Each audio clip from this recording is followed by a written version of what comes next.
right, it's now time for political plays of the week with Jessica and Bill. Big topic this week, yes. The Alabama vote. Yes. Big topic, though, that we're talking about here in Arkansas. Could such a political change happen here? Is that a discussion that we should think about? Well, I found it. I kind of chuckled a little bit when I watched and Jessica and I discussed this. Someone discussed the notion that here's the blueprint for Democrats and success in the next year in the 2018 election cycle. And I thought, okay, well, step one, find a controversial pedophile to run against. That's step one. Okay, if you can't do step one, then I don't think it's going to be. Listen, this is a short-term defeat for the president and the Republican Party. Make no doubt about it. It's going to make next year very difficult. But in the long run, as I discussed last week, this is real big for Republicans. It takes the issue of women away for Democrats who are trying to defend 23 Senate seats.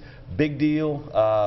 And Al Franken's out of the Senate. So short-term, long-term, a big pickup. And as Bill is talking about here in Arkansas, one thing to remember is that what you saw in Alabama was a concerted effort from the outside as well. It came from within and from without.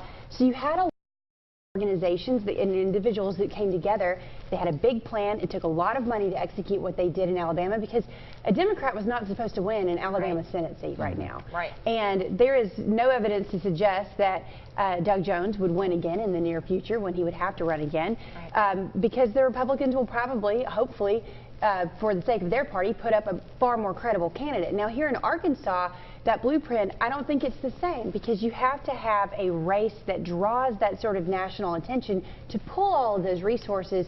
There has to be a priority in place, and I don't know what that would be in Arkansas right now. Big deal is Democrats are defending more U.S. Senate seats for any one party since before World War I.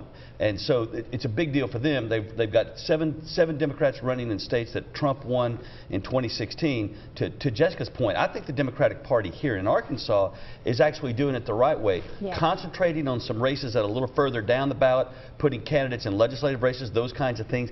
That's the way you build a party. That's the way you come back from what's happened over the last couple of years. Well, then what does this mean nationally? I mean, now we're at 51 to 49. Now, what does this mean? Well, that's the big point. That is the big question, right? So right now the Democrats need 2 more seats in the Senate, and if they pick up that majority, then what that means is that it puts an end to the Trump agenda as we know it. It creates a more bipartisan atmosphere, which I think everybody could agree would be a good thing. You know, I want to go back to something Bill just said about how the Democratic Party of Arkansas, what they're doing here is the right thing to do. Every state needs to know the game that they need to play. And right now, there's a huge investment in recruiting quality candidates for legislative races, and that's going to make a big difference for Democratic parties that are working to rebuild across the country. It's just not going to happen. I mean, you got Tester, you got Manchin, you got McCaskill, you've got all these vulnerable Ds, which is why they needed the issue of women and sexual harassment in the workplace and all of that to try to unify the female vote behind these Democratic incumbents who are in real danger of losing their.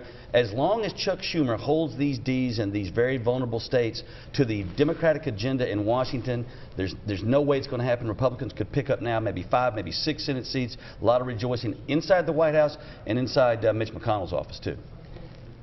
It's exciting. Very. It's an exciting time. No, really, I'm very excited about what the Democratic Party has going on because they do have a lot of momentum behind them. And what we're seeing right now is the rejection of Trump-style politics that's exclusive to Donald Trump.